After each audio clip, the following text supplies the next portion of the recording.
freedom of information.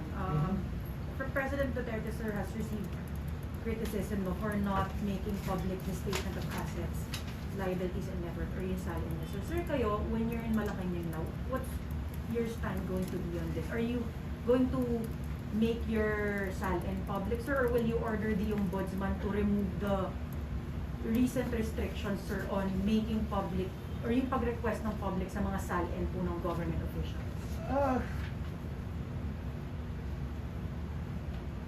Well, it depends what the purposes are for making them public. If the purpose is going to be political attack, then why do we want to do that? You know, the prospect of Chief Justice Corona being impeached on the basis, and I saw every single piece of evidence in the Corona impeachment case, and they based it on his salary, but it was not. It really, if you look at it even more closely, it was a political decision. It was not an objective decision, objective judgment on what he had done. But so if that is going to be the purpose for it, some political agenda, then I don't see the reason why the salary should be given. If maybe the silence should be, if there is a case filed, perhaps that's the time that we that can be given, but maybe not to the public, but certainly to the agents of the agents of the court, or the court itself, whatever that court might be. I think that might be a good workable partial solution. Because kung lahat ng politiko may kalaban makakahanap yan, gagawa ng issue yan kahit na walang issue. And my prime example is Corona. Walang issue gumawa sila, tinanggal siya but there was not really they manipulated the analysis of his salary to make it look like he was hiding something. And anyone who has any background in business will have understood that that was not the case. Okay. Sir, quick follow-up. So, pati sa media, sir, pati kami, kasi recently we don't have access. Before we used to, nakakapag-request kami. But in recent years, yung huli nang nakita namin kay Pangulong Duterte was 2018. So, you think, sir, justified naman yung ganong restriction sa ombudsman, even for media? Yes. Sir, kasi yung senator... Kasi, halimbawa, sasabihin natin, the media, let's say the media has inquiry o nabigay sa media, ito na-publicize. Kahit na hindi media ang gagawa, ako yung kalabang ko yung pinalabas ko yung salin, magagawa ako ng kwento dyan. And that just gets in the way of everything. Then we have to go through all of this, which is absolutely unnecessary. Maybe my experience with the Corona impeachment has a lot to do with it. It really does. Because they made something out of nothing. Pero sa Senate, di ba, par for the portion, kayo, we were for the senator. Lahat ng senators every year, yeah, because for us, for senators, wala naman kaming inaano, so we show the salary. But I think we have to be more protective. You know, the salary is actually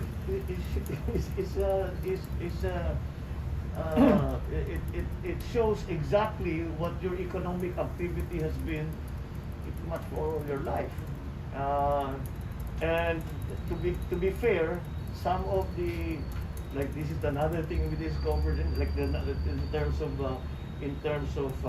yung ginawa niya ng problema in terms of land valuation. Halimbawa, sinabi niya yung land valuation, there's three kinds. There's the one of the local, there's one of the market, there's one, all of this, ginawan siya ng kwento. So it's not also clear. My salary includes all three, always, para maingat, lessons learned, di ba? But not everybody does that. So I do not, if it is going to be used to victimize the person who put up their salad, then I don't see why we will do that. because we're going to be mired again in some political morass that will just stop the work that we are doing instead of just getting on with it. Now, if there is a serious complaint about the salad being inaccurate, then maybe we can take it to the ombudsman. We can take, and they can examine. We can take it to AMLAC. Maybe they can examine. Even the changes in the banking secrecy. That's a sagabal na naman sa investment. Yeah, we almost opened up even foreign indexed bank accounts, which by law has really been kept private, kept privileged. So we have to look at it very well. And pag gagamitin lang sa politika, wag na lang. Ganun na lang. Let's keep it simple. Kung ipupolitika lang, wag na lang. Huwag na ilabas yung salin. Kung talagang may kaso, kung talagang may problema, kung may reklamo, padaan natin sa ating mga authorities at silang magtingin, silang tumingin. Look at the central bank, which has all of these records anyway. AMLAC has all of these records anyway. AMLA has all of these records anyway. If you take it to court, then the court will be allowed to look at all of the salin and examine it properly. Pero But hindi publicly, sir, yung talagang ilalabas mo for everyone to, like yung ginagawa ni VP Lenny ngayon.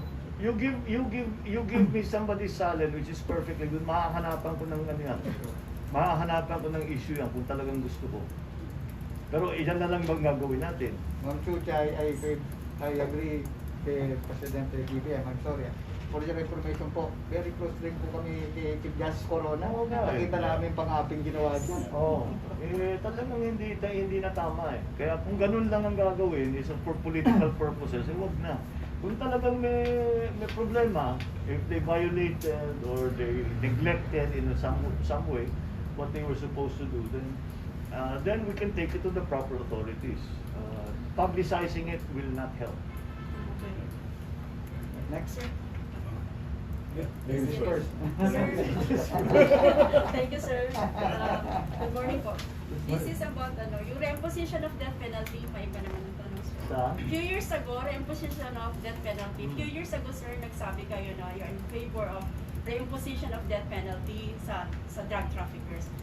Yung stand nyo ba, sir, na yun hanggang ngayon yung pa rin? Well, the death penalty should only be used, I believe, pagka talagang sinasabi that wala nang pag-asa yung tao, that talagang they will be of no, it cannot be rehabilitated, it's of no use to society and will continue to commit crimes. Maybe that's the time to impose the death penalty. Society may, in my view, should be able to make a determination if that person should continue to be a member of the society or not. If ilan ang pinatay, ilan ang sinaktan, ilan ang gano'n, at saka wala pang pag-asa na magbago, maybe the death penalty can be imposed. But I think all studies, legal and other and social, have shown that death penalty it does not change the patterns of crime. Because if somebody is going to kill somebody, hindi niya iisipin, hindi ko na lang papatayin kasi baka ma-death penalty ako. Papatayin pa rin niya yung tao. So it does not dissuade criminals from committing the crimes. But maybe if society determines that they can no longer be part of society and present a danger, a clear and present danger to society, then we can impose the death penalty. Okay, sir. We all know na millions of Filipino overseas are really now hoping for the best for the future. That's why a lot of them are now campaigning for you. What do you have plans for us Filipinos abroad?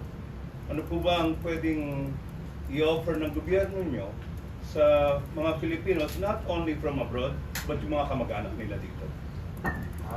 Well, the first step has already been taken by the establishment, or at least the passage of the law to establish the Department of Migrant Workers.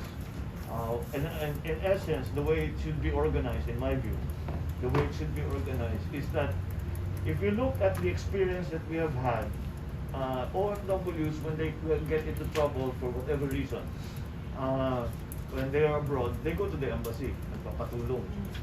Binubugbog ako ng amo ko, ayaw bigay yung passport ko, yung sweldo ko, whatever. Or namatayan kami, we have to send them home. Yan ang mga problema ng mga OFW. Ngayon, pagpunta nila sa DFA, ang DFA walang budget para dyan. So, tatawag sila sa DOLE, tatawag sa DOJ, tatawag sa ibang-iba't kung sino man makatulong. Sometimes NGOs are the ones who fill the gap. So, now that we will have the Department on Migrant Workers, I think that will institutionalize that kind of activity para pagtulong sa mga OFW, and that will be a very, very important development because may sarili na siyang pondo, may sarili na silang tao, wala na silang ibang ginagawa kung hindi tinutulungan ng OFW. So kung meron tayong military attaché sa bawat embassy, maglagay tayong labor, meron na tayong labor attaché. Pero yung labor attaché galing na ngayon sa bagong department. And meron siyang mapupuntahan, doesn't have to go around the different departments like the DFA does with their begging bowl, hoping that they will help somehow. Meron na siyang sariling may sistema, paano gagawin, where to get funding, etc., etc. Now that's for the OFWs who are already in trouble. I propose also that we go back to the old system. Na pag umuwi yung OFW, pag natapos ng kontrata, that there will be a program of retraining, especially for those that have come home and are hoping to go back para sa bagong kontrata. That was the old system before. But with an eye to looking at the labor market, the international labor market. Saan ba ngayon ang daming construction? Saan ba ngayon ang naghahanap ng nurse? Tsaka doktor? Saan ba ngayon where we can export? And the retraining has to be relevant to the market. So, marami tayong ginagawa, livelihood, tapos at the end of the livelihood, wala namang trabaho pa rin. So it has to be with an eye to the market. I think that's an important thing. We have to find now the OFWs that have been brought back here. We have got 700,000 na repatriate. Kailangan natin silang hanapan ng trabaho. Kaya nga umalis ng Pilipinas yan, hindi ko nagtrabaho. So, how do we do that? We have to find them jobs here. But I see, as the global economy starts to re-emerge, I think some diplomatic efforts on our part will help, because that's what we did to start the OFW trend anyway in the mid-70s.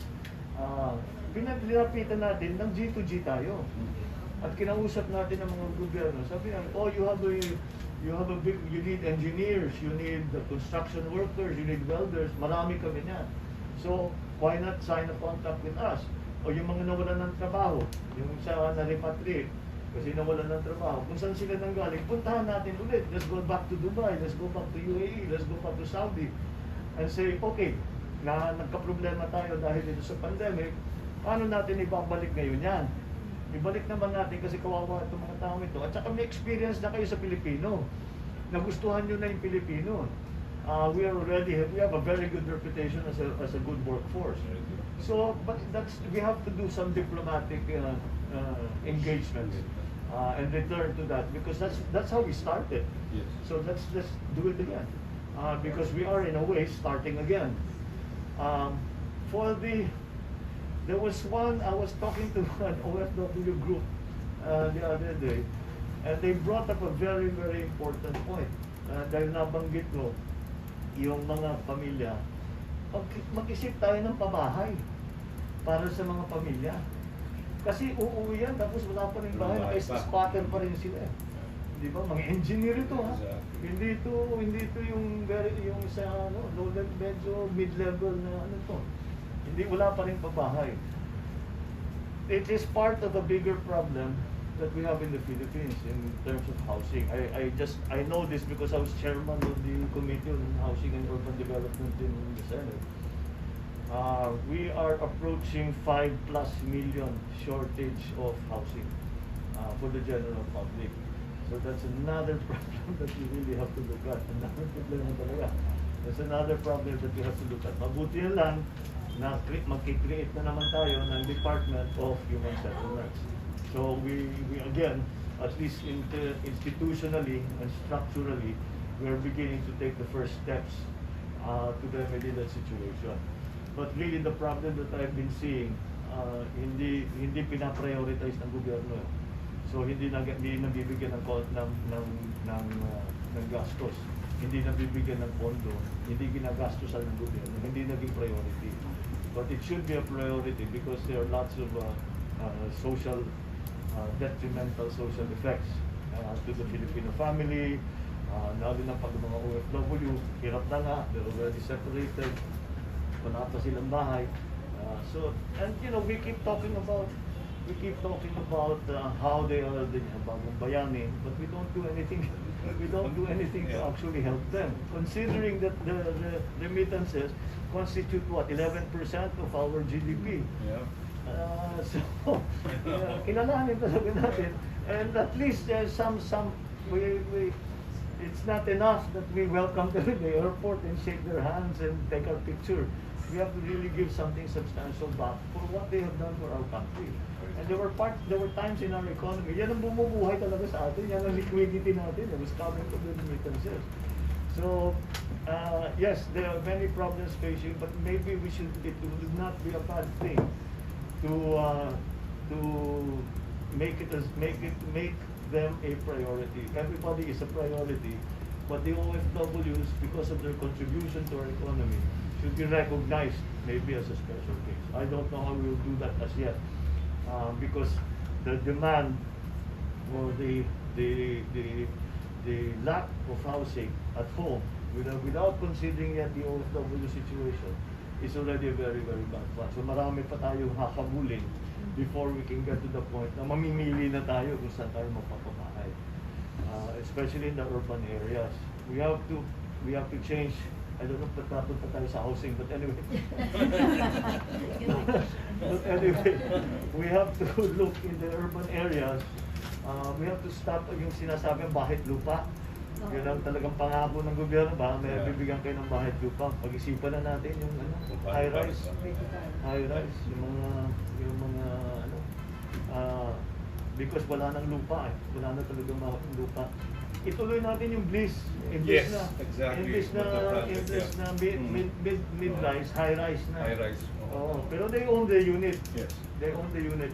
Pag-ibig is still functioning, as long as it's run properly, pag-ibig is still functioning, magagamit pa rin yung perang yan.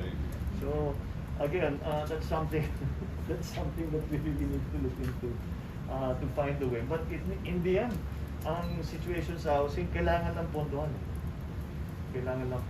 Especially now that we have gone beyond the simplistic concept, just build a house. Hindi, you cannot just build a house. Kaya human settlements yan hindi titirahan yan kung walang eskwelahan para sa mga bata, kung walang palengke, kung walang transportation, di ba, walang sakayan at babaan.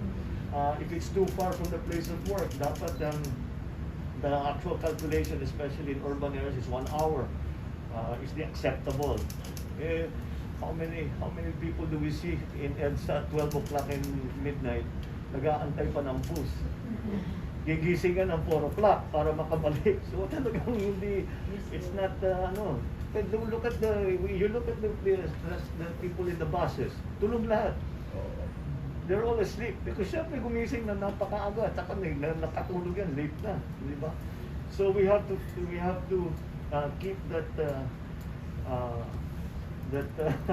we have to keep the travel time to go to work to within 1 hour, which brings us to public transport.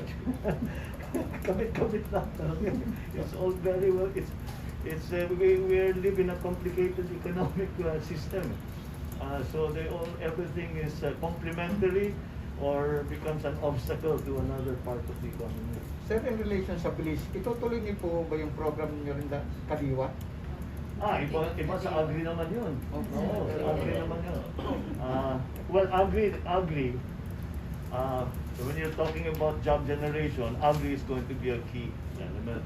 Because one of the sectors of society that bring most jobs for buck in terms of public investment, agriculture is one of the best places. Because simply, when you talk about agri, people generally think about a farmer planting palay. But that's not what agri is about. Agri is not only about crops, it is also about livestock, it is also about fisheries. And if we are going to properly fix our agricultural sector, which, by the way, napabayaan ito for so many. The last time we heard the President talk about agri was ERAP. And ERAP was talking about the Kalabaw.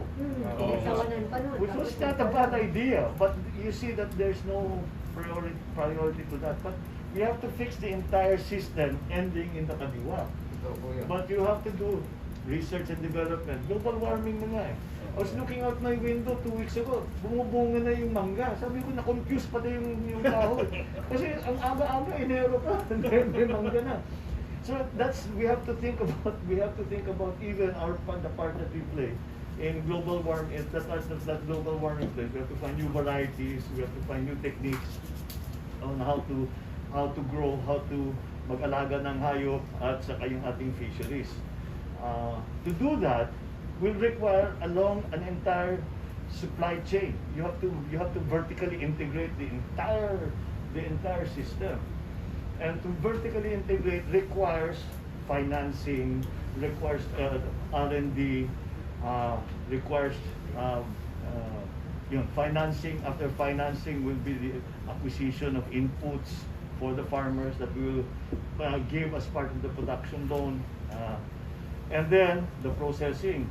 Well, first we have to think about the mechanization of our farms, because if we look at the comparative the countries that we can compare ourselves with, Vietnam and Thailand, the cost of production, the labor element of the cost of production in Vietnam and in Thailand is 1/2 of that in the Philippines, because we haven't mechanized. And one of the reason that we haven't mechanized is that our holdings are relatively small. In Ilocos, it's 0.6 hectares per farmer. So, paano ka mag-large scale? Which brings us to cooperatives. May kailangan mag-cooperative development.